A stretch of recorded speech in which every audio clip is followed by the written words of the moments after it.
Hello everybody, welcome back, and today I'm going to teach you how to get smithing stones in Elden Ring Nightreign. So to get the smithing stones, you can just buy it on a nearby merchant. To see merchants, press your map and press V. So when you open your map, you're going to see like an icon of where the guy is, or like where the merchant is, and you can buy Yes. smithing stone from him. So that's a level 1 smithing stone. And another one is to get a level 2 smithing stone, you gotta go on caves. So what I did here, we went to caves and we tried and fight the troll boss.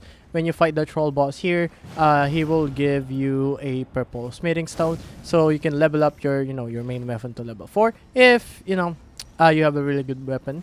And you find, usually there is a smithing table at the end of the day tree, or usually it's on the merchant, so you can just like uh, level 4 your weapon there. And yeah, guys, that's how you get a level 4 and level 3 smithing stone in Elden Ring Nightreign.